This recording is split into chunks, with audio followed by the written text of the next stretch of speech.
Hey, what is up, everybody? For those of you that don't know me, my name's Dave Thielen. I'm the new Instructional Technology Specialist in Valley View School District. I'm really excited to be with all of you today. What I want to do is I want to talk about morning meetings and how logistically that will look in your classroom, because you're going to have your group of A students, for example, that is in person, a group of B students that is at home, but still meeting up for that morning meeting at the same time. How will that look? How logistically will that work? We're going to talk about all of those pieces, and I'll give an example of what that looks like via Zoom today as well. Let's get to it. Now, I know that there's a lot of logistical questions that are coming about from teachers, so I wanted to try to address some of those today. One of them is just thinking about Zoom, how it should be set up. How would I get that link to all of my students each day? How will support staff be assisting? So anyone that is not dealing with morning meetings, and also the tech coaches, learning environment coordinators, LMC directors, how will all of those pieces be involved to assist me as the gen ed teacher while I'm doing this morning meeting piece? How will I be able to see both remote learners and in-person learners? Will they see each other? How does that work? And then, am I still able to share my screen or my document camera or those types of things while I'm doing this piece, or is that just not a thing? So will students also be able to see and hear everything? That's a great question too. So let's look into a couple of those small pieces first, and then we'll go from there. Now, firstly, what you want to think about is mirroring your screen or having two different screens. My suggestion on the slides that I created that I'll show you guys in a second is to just have one screen. What I mean by that is, in the display settings, I just right-clicked on my desktop here.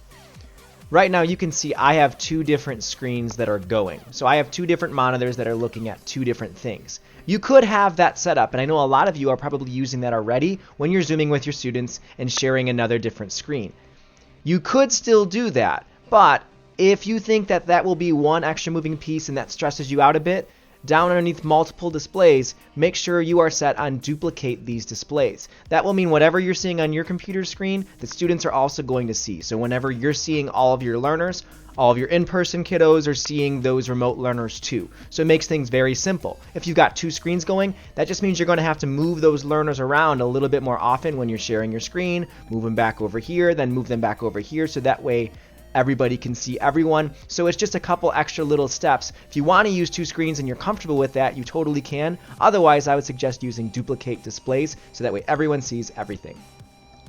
Now, if you're wondering why I suggested duplicate displays for this, it is just simply because a lot of times in morning meetings, you're going to want your in-person learners to see the remote students. And the only way for that to happen is for the remote students to be on the projector screen.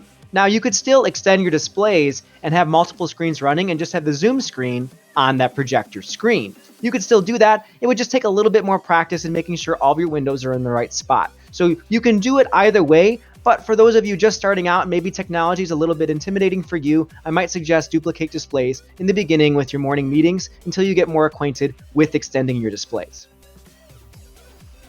Alright, so what I've done is I've jumped into Zoom, and right now I'm just in a fake meeting that I created. You could probably use the same link that you've been using with your fully remote students, or you could create a brand new meeting and just title it something different like morning meeting, and make sure to get that link out to students via Seesaw, via email, however you're going to do it. I would suggest using Seesaw. Send it out in the messages in your weekly message every week just to remind students. It would be the same link because you're going to have that link repeat each day.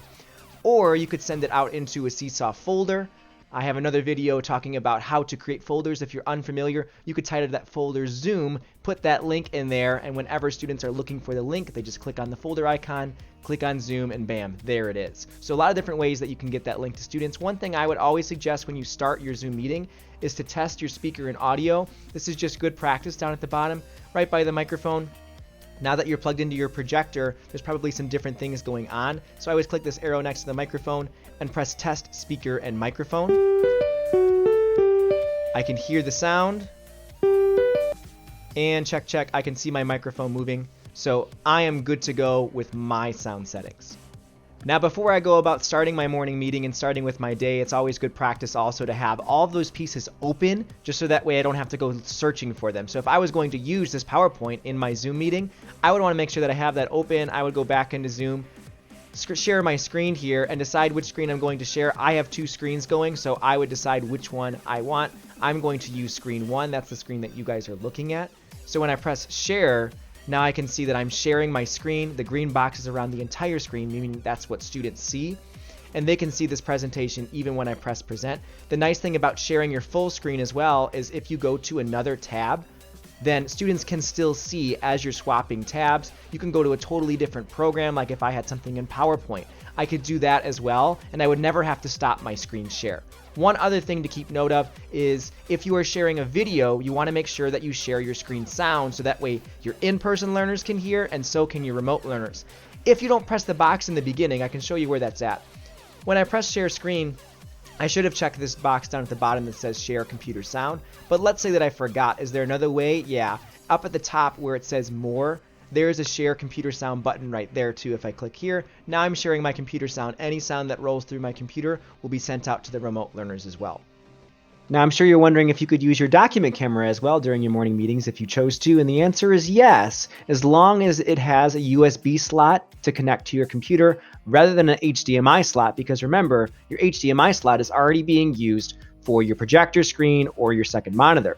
So good news is with the new document cameras that either you've already gotten or you will be getting very soon, the new document cameras use a USB slot. So you would be able to simply share your screen as soon as you download from the Software Center the Visualizer program. As soon as you get that, you would just open up Visualizer, choose the document camera, and what's really great about this is it also flips into a webcam. So you could use this as your web camera too in your class as well if you wanted to.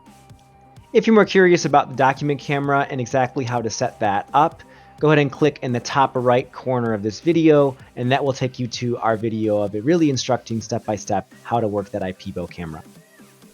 Just so you're also aware, I've also come up with a teacher and support staff checklist that sort of walks through all the things that I've talked about today: Zoom setup, camera setup, mirroring your screen or using a dual screen, and then also just some extra ideas for getting learners engaged and all of that good stuff. So I posted the two checklists, one for teachers and one for support staff, in this YouTube description as well. Now, support staff, your role is going to look a little bit different. You may not have that initial Zoom setup, but those pieces are still important to you. You're going to want to make sure that you can hear everyone and they can hear you, and all of those different things that we talked about earlier. You're also going to want to reach out to your building admin and or your tech coaches and figure out exactly what it is that the game plan is for your building, specifically at your site, and how you will be best utilized to support students. So there's a couple different avenues there. Again, talk to your building admin on what is going to work best for you to reach your students and help them to grow and succeed. Now, I'm sure you're thinking to yourself, Dave, this sounds all fine and good, but do you have an example of what this really looks like in the classroom? How would it look if I had hybrid and in-person learners at the same time running some type of social emotional morning meeting lesson? And yes, I do. Let's take a look. Now, before I show you the example of what the Zoom video actually looked like, I'm sure you're wondering what it looked like for the in-person learners. Now, obviously, you would only have one screen that it is projecting to, but if you look at the one screen where Christina is looking at in the very middle here, there is my computer where it is showing the camera right at Christina, and then all of the students are seeing Christina as the teacher. But all the in-person learners are not only seeing Christina the teacher, but they're also seeing all of the remote learners. Here's just one other example of me answering the question of an in-person learner while all of the students online are still hearing both the question and the answer. So just to give you an overview before we take a look at what the lesson looked like. So what you're about to see right now is an example of a morning greeting. Let's take a look. Today we have a lot of LECs, TLCs, and of course tech coaches joining us either via Zoom or here at the Ad Center. And I'd like to welcome with their name. So please make sure your name tags are visible to everybody in our circle. And those of you who are standing up, when you get greeted, you can go ahead and make sure you greet the person back, use their name. And once you've been greeted, you can sit down, okay? Okay, I'm gonna go ahead and get started.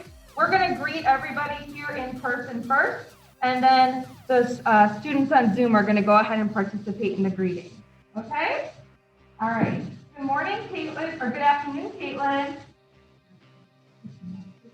Go ahead, Saeed, go ahead and greet someone else on Zoom. Good afternoon, Sarah.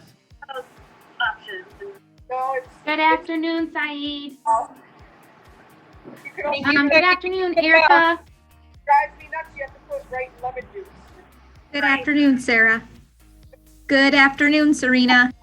Have the rest of the week working from home. So Good afternoon, Larissa.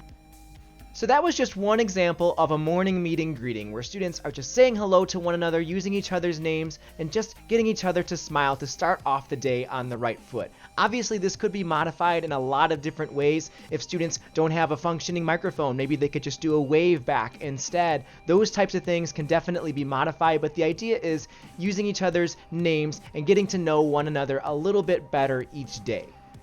So the next piece that you're going to see is a group share where students get to do a little bit of movement while learning some things about each other. So let's take a look. So it's called Just Like Me. If you agree with me, stand up and say just like me. Are you ready? And everyone, same directions for you here in person. If you agree with me, just stand up and say just like me, okay? And then I'll call on 2 volunteers if anyone else would like to share something about themselves. Ready to go? Okay. I have pets. Just like me. Thank you. I love chocolate chip cookie dough ice cream. I see people Just like me. Amy? My favorite season is summer.